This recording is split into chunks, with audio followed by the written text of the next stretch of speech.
سب سے زیادہ آیات قرآن میں خامن بیوی کے رشتے کی ہے، سب سے زیادہ، چونکہ یہ رشتہ جتنا عظیم ہے اتنا ہی نازک ہے، ایک بول پہ بنتا ہے، ایک بول پہ ٹوٹ جاتا۔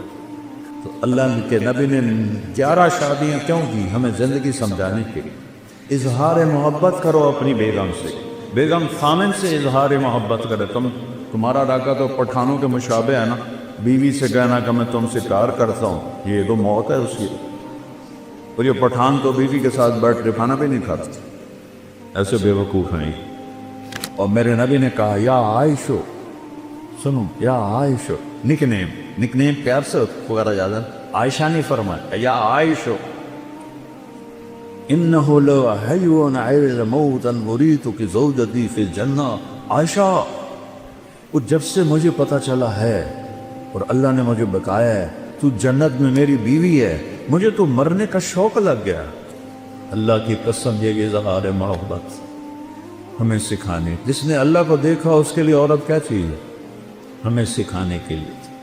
میٹھے بول سے ہر ایک کو خرید لو، کڑوے بول سے اپنے بھی پرائے ہو جاتے۔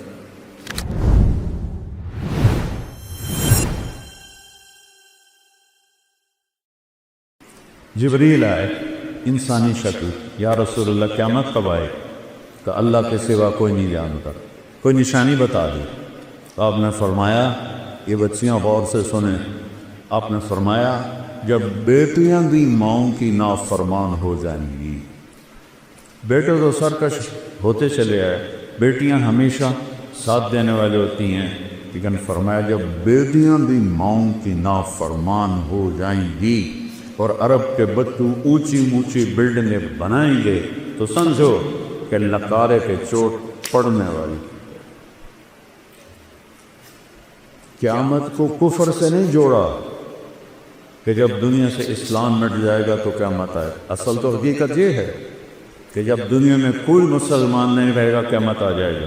اور میرے نبی کہہ رہے ہیں جب ماؤں کو بیٹیاں ذلیل کریں اور بدو لمبی بلڈنگیں بنائیں گے تو قیامت آ جائے گا۔ اور ایک صحابی نے پوچھا کہ باپ کا کیا حق ہے؟ کہ تیرا جنت کا سب سے بڑا دروازہ تیرا باپ ہے، اس کو خوش کر کے دنیا سے بھیجے گا تو وہ مین گیٹ تیرے لیے کھولے گا، اور اگر اسے ناراض کر کے بھیجا تو وہ گیٹ ہمیشہ کے لیے تیرے اوپر بند ہو جائے۔ پوری زندگی سکھائی میرے نبی۔ کہیں تمہاری کتابوں میں یہ لکھا ہوا ہے جو میں اب بتا رہا ہوں جس سے تم انسان بنو؟ اخلاق اچھے کرو۔ شادی شدہ حضرات بیٹھوں، خواتین بھی مت، ایک دوسرے سے حسن سلوک کرو، ایک دوسرے کو برداشت کرو۔ زندگی برداشت سے بنتی ہے، چیزوں سے نہیں۔ 2 واقعے اوپر نیچے میرے ساتھ پیش ہے۔ میرے ایک دوست سے ایک خاتون ملائی مجھے، وہ میرا دوست بھی اربوں پتی آدمی ہے، تو وہ مجھ سے کہنے لگا اس کا جو خامد ہے نا، میرے جیسے 200 اس کی جیب میں آ جاتے ہیں، اس کی دولت بتانے لگے۔ تو وہ آتی واہ بڑے نصیبوں والی بیگم ہے۔ میرے پاس آ کے بیٹھی، 2 منٹ بعد رونا شروع کر۔ عام طور پہ خواتین آتی ہیں، اپنی کہانی سناتی ہیں، سناتے سناتے پھر اخیر میں جا کے کسی کا آنسو نکلتا ہے، وہ 2 منٹ بعد ہی ڈھا ڈھا کرنے لگی۔ یعنی وہ بی بی خیر ہے۔ مولانا لوگ سمجھتے ہیں میں بڑی خوش قسمت ہوں، کروڑوں روپے کی گاڑی میں بیٹھتی ہوں اور ایسے زیور پہنتی ہوں، لیکن مجھے لعنت ہے میری ان سب پر۔ میرے خامند کا رویہ ہی اچھا نہیں تو میں اس کو کیا کہوں؟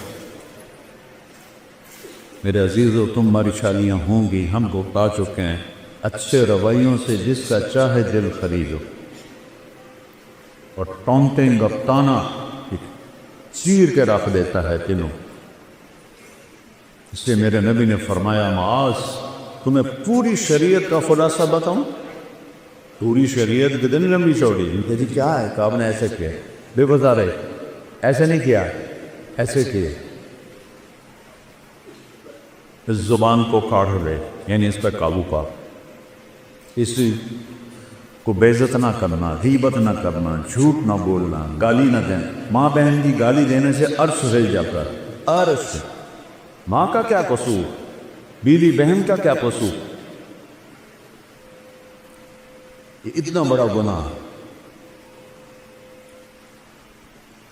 میٹھے بول سے ہر ایک کو خرید لو، کڑوے بول سے اپنے بھی پرائے ہو جاتے۔ تو بیوی خامن کے ساتھ، خامن بیوی کے ساتھ سب سے زیادہ آیات قرآن میں خامن بیوی کے رشتے کیا ہے، سب سے زیادہ، چونکہ یہ رشتہ جتنا عظیم ہے اتنا ہی نازک ہے، ایک بول پہ بتتا ہے، ایک بول پہ ٹوٹ جاتا۔ تو اللہ کے نبی نے 11 شادیاں کیوں کی؟ ہمیں زندگی سمجھانے کے لیے۔ اظہار محبت کرو اپنی بیگم سے، بیگم خامن سے اظہار محبت کرے۔ تمہارا علاقہ تو پٹھانوں کے مشابہ ہے نا، بیوی سے کہنا کہ میں تم سے پیار کرتا ہوں، یہ تو موت ہے اس کی۔ اور یہ پٹھان تو بیوی کے ساتھ بیٹھ کے کھانا بھی نہیں کھاتے، ایسے بے وقوف ہیں۔ اور میرے نبی نے کہا یا عائشو، سنو یا عائشو، نک نیم پیار سے پکارا جاتا ہے، عائشہ نہیں فرمایا، یا عائشو انہو لو حیون عیل موتا مریتو کی زوجتی فی الجنہ۔ عائشہ، وہ جب سے مجھے پتا چلا ہے اور اللہ نے مجھے بتایا ہے تو جنت میں میری بیوی ہے، مجھے تو مرنے کا شوق لگ گیا۔ اللہ کی قسم، یہ اظہار محبت ہمیں سکھانے، جس نے اللہ کو دیکھا اس کے لیے عورت کیا چیز ہے، ہمیں سکھانے کے لیے تھی۔ اور یہی ماحول عربوں کا تھا کہ بیوی سے اظہار محبت عیب تھا، اور معشوق سے شاعری بھری پڑی۔ مجھے اتنے شعر یاد ہیں، ابھی سنانا شروع کروں تو تمہارا سارا ہے سب عاشق بن جاؤ گے، لہذا میں چپ ہی رہتا ہوں۔ تو معشوق کے لیے، جس کو آج گرل فرینڈ کہتے ہیں، شاعری بھری پڑی ہے، اور بیوی کے لیے کہنا کہ مجھے اس سے پیار ہے، یہ گالی تھی اس کے۔ اس ماحول میں، ماحول سمجھے کہ اس ماحول میں بھری مسجد میں ایک صحابی کہتا ہے یا رسول اللہ میں احب الناس الیک، آپ وسعت سے زیادہ کس سے محبت؟ اپنے ماحول سمجھ لیا بچوں؟ اس ماحول میں وہ کہتا ہے آپ کو سب سے زیادہ کس سے محبت ہے؟ آپ نے اس کے کان میں نہیں کہا، آپ نے زور سے کہا عائشہ سے، عائشہ سے۔ وہ سارے ہل گئے، وہ سوال کرنے والا سب سے زیادہ کنفیوز ہو گیا، کہ نہیں یا رسول اللہ، میرا مطلب تھا کہ مردوں میں کس سے زیادہ پیار۔ اب آپ نے کہنا تھا ابو بکر سے، تو آپ نے ابو بکر نہیں فرمایا، آپ نے کہا عائشہ کے عباس۔ تو آپ کو پتہ چل گیا کہ ڈوز اس کو لگی نہیں ہے، زیادہ دوسری ڈوز دی عائشہ کے عباس سے۔ تو گھر میں محبت کا ماحول ہوگا تو تمہاری اولاد ایک مضبوط بیس پہ چلے۔ ملتان سے ایک بچہ مجھے ملنے آتا رہتا ہے، اب تو وہ ڈاکٹر بھی بن گئے ماشاءاللہ۔ تو جب اس نے ایف ایس سی میں ٹاپ کیا تھا ہمارے ملتان میں، نصر میڈیکل کالج میں جاتا تھا، کہنے لگا کہ میں 3 دفعہ خودکشی کی کوشش کر چکا ہوں، 3 دفعہ۔ میں نے کہا پاگل، تو اتنا قابل، تو نے پورے پنجاب میں ٹاپ کیا، تو یہ کس لیے؟ کہ جی میرے اماں ابا اتنا لڑتے ہیں کہ میں نے بددل ہو کر 3 دفعہ زہر کھایا، اور اللہ نے میری زندگی۔ میاں بیوی لڑتے ہیں اور ایک اتنا قابل بچہ خودکشی کرنے میں تیار ہو جاتا۔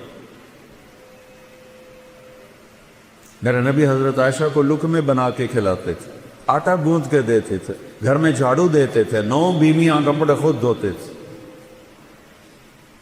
ادھر دو ٹھنڈی چائے دے دو تو میاں صاحب کا موڈ خراب ہو جاتا، بے عقل ہے، دیکھتے نہیں ہو ٹھنڈی چائے دے دی، ایک بٹن ہی نہ لگاؤ، اسی پہ اس بیچاری کی بے عزتی ہو جاتی۔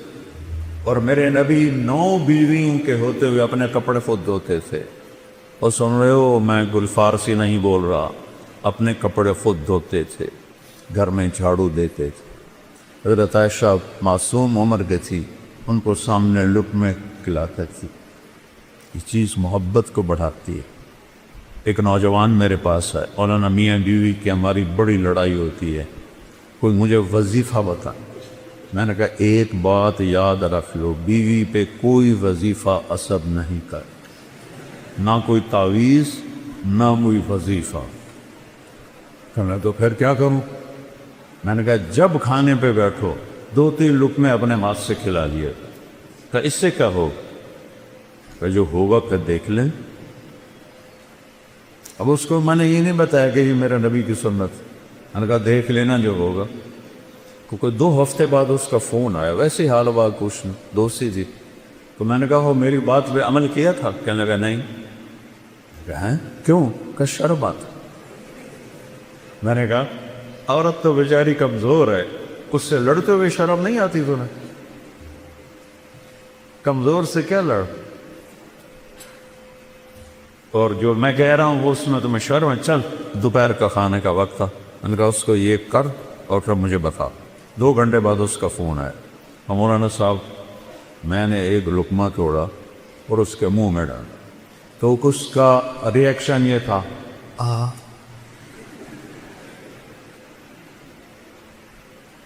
کہنے لگی یہ تو نہیں کر سکتا, کس نے یہ سبق تمہیں پڑھایا؟ اس نے کہا مجھے مولانا طارق جمیل نے پڑھایا.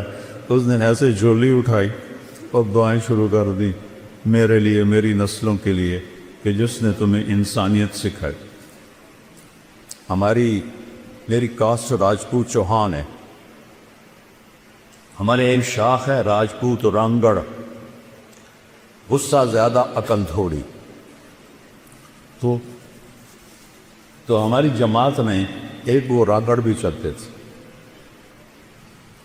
تو ایک دفعہ میں نے ان کے گھر فون کیا تو وہ خود نہیں تھے.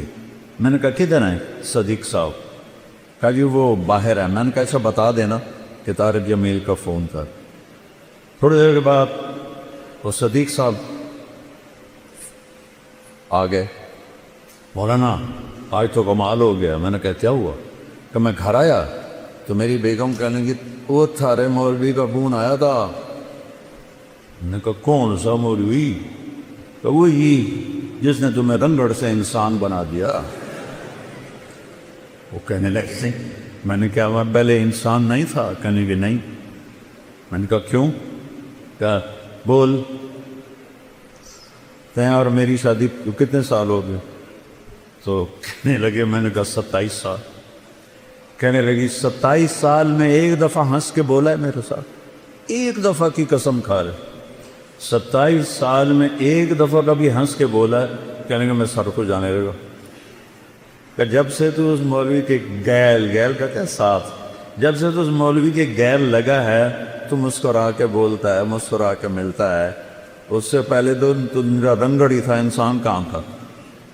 تو میرے بچوں یہ میں نبی کی زندگی بتا رہا ہوں, کیونکہ شادی شدہ بھی بیٹھی ہیں, آپ سب کی ہونے والی ہے, اور یہ بچیاں بھی سن رہی ہیں, کچھ بیگمات شادی شدہ بھی ہیں. یہ میرے نبی کی ایک پاکیزہ زندگی ہے. پھر آخری بات کہتا ہوں, اگر کہیں گناہ ہو جائے تو پریشانی کی بات نہیں ہے, توبہ کر لو معاف ہو جائے گا. بڑے سے بڑا گناہ توبہ کرو معاف ہو جائے. تو جب کبھی غلطی تو اس کو توبہ کرو, کلمہ معاف کرو. تو تیسری بات فرمائی اخلاق اچھے کر, اور چوتھی آخری بات فرمائی عفتن فی طعمتن, حلال کھاؤ حرام نہ کھاؤ. حلال کھاؤ حرام نہ کھاؤ. حرام سے مرائیاں سور نہیں ہے. کمائی حرام یا کمائی حلال. ایک شراب پی رہا ہے حرام ہو, ایک نشہ پی رہا ہے حرام ہو.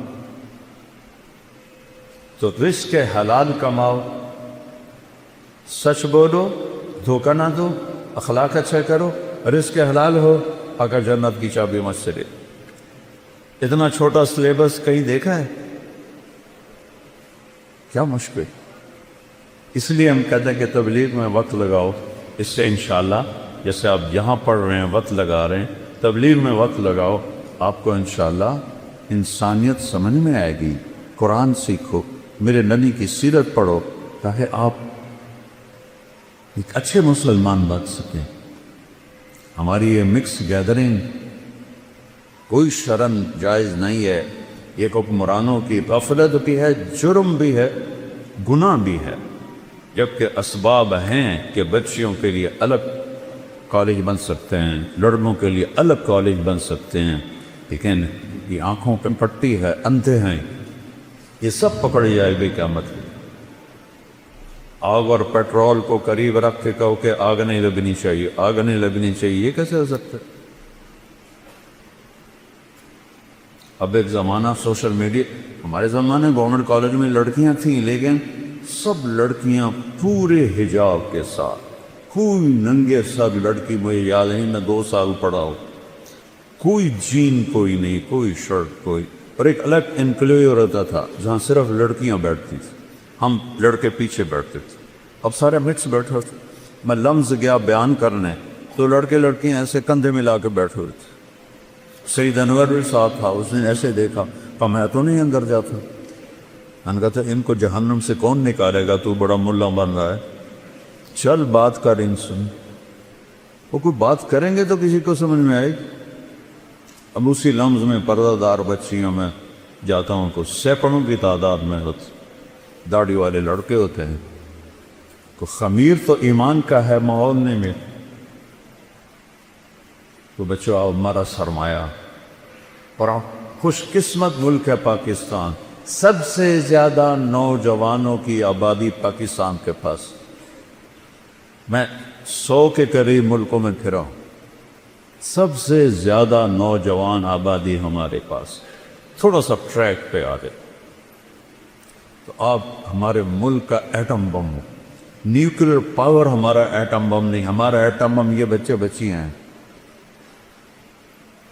تو اللہ، میں نے آپ معافی چاہتا ہوں، میرا بیان لمبا ہو گیا، لیکن وہ مجھے میر تقی میر کا ایک شعر یاد آ گیا تو اس لیے میں نے تھوڑا سا وقت لے لیا۔ احباب جمع ہے میر، احباب جمع ہے میر، حال دل کہہ لے، پھر التفات دوستا رہے نہ رہے۔ میں نے کون سا بار بار ہزارہ یونیورسٹی میں آتا ہے، اس لیے میرا جی چاہا کہ میں اپنا دل کھول کے رکھ دوں، آگے جو چاہے اس پہ عمل کرنا تو اس کا نصیب ہے، نہیں اس غفلت سے نکلنا چاہتا اس بد نصیبی ہے۔ تو اللہ آپ کو ایسا مقام دے۔ میں ہمیشہ یونیورسٹیوں میں کہتا ہوں کہ تم باہر کی ڈگری پر فخر نہ کرو، باہر والے تمہارے پاس آ کر تمہاری ڈگری پر فخر کر، علم میں آزاد ہو جاؤ۔ علم تو کسی کی وراثت نہیں ہے، کوئی چین والوں نے انگریزی سیکھی، جاپان والوں نے انگریزی سیکھی، کوریا والوں نے انگریزی سیکھی، وہ کیوں اوپر چل گئے؟ ہم کیوں انگریزی بول کے فخر محسوس کرتے؟ غلامی 100 سال اللہ نیت کرتا نا سارے بچے۔ اچھا، اور آخری بات ہے، میں نے کالج لائف گزاری ہے، آپس میں لڑائیاں جھگڑے بات چیت بند، یہ عام چیز ہے، کامن چیز ہے، اور آپ کا تو بہت بڑا عدد ہے ماشاءاللہ۔ کوئی کسی سے لڑا ہوا ہو یا لڑی ہوئی ہو، صلح کر دینا۔ اللہ کو معاف کرنا بہت پسند۔ کسی استاد کی بےعزتی یا دل آزاری آپ کے ذریعے سے ہوئی ہو، ان پہ تو پاؤں پکڑ کے معافی مانگی کہ آپ میرے باپ ہیں، میرے روحانی باپ، اور آپ سب آپس میں اگر کوئی رنجش ہے صلح۔ اور ماشاءاللہ یہاں شکر ہے وہ فرقہ واریت کی ایسی بات نہیں، پنجاب میں آگ لگی ہوئی ہے، میں بریلوی ہوں، میں دیوبندی ہوں، میں شیعہ ہوں، اہل حدیث ہوں، یہ سب غلاظت کے ترے ہوئے بھول ہیں۔ پاخانے میں اتنی بو نہیں جتنی ان لفظوں میں بو ہے۔ امتی بن کے رہو، مسلم بن کے رہو، اللہ نے ہمارا نام مسلم رکھا۔